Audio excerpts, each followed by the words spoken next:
Art is a place for complexity to flourish, and yet getting at complexity in life and in fiction can be daunting and endless. How do we as artists get past pat, tidy, easy stories, the polite, neat, but incomplete stories we are taught to tell each other, to the emotional and psychological gray zones, where stranger and more honest stories thrive?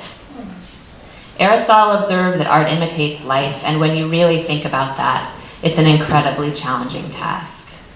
In fact, imitating life in art means defying simplistic thought and the conventions that protect it, because life certainly does. About 7 years ago, I went to a Ron Mueck show in New York. For those of you who don't know his work, Mueck is a sculptor who works in fiberglass, and he recreates the human form in painstaking detail. Every hair follicle, pore, muscle is perfect, except that there is always a distortion in proportion. The baby is the size of a car, perhaps. The expressions on the sculpture's faces, too, are often not easy to identify. They are the expressions between expressions, the expressions in the photographs that we'd be inclined to throw away. The most arresting and haunting Mueck sculpture I saw, Mother and Child, portrays a woman with her new baby. In this sculpture, the baby hunches on the mother's stomach, still attached by its umbilical cord.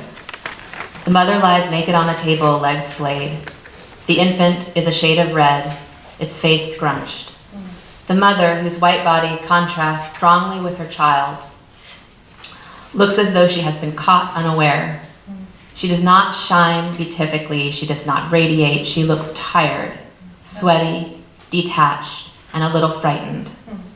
She is not touching the child, who sits prone on her stomach, exposed to the air. If you Google Mother and Child looking for Mueck's work, you will see countless smiling, placid Madonnas. They look saintly. This is if you Google and look at other people's work, by the way. They look saintly and patient and correspond with cultural ideas about motherhood. They are mostly, in a word, idealized.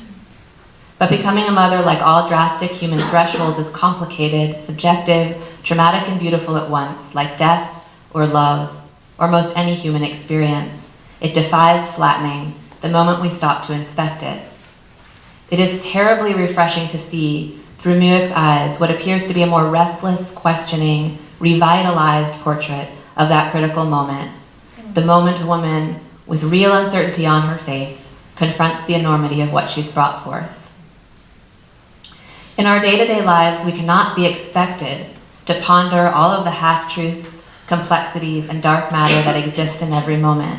Our brains are not built for it, this kind of constant vigilance. We screen out such thinking so that we can get to the store and buy dinner without being paralyzed by stimuli, conflicting information, and confusion. Additionally, we have other things to do. The baby, in real life, might begin to wail, and practicalities would trump our quizzical eye. Really, who has the time for this kind of circling back to see what oddness lies in each mundane moment? But art making and art viewing, or writing and reading, give us a rare opportunity.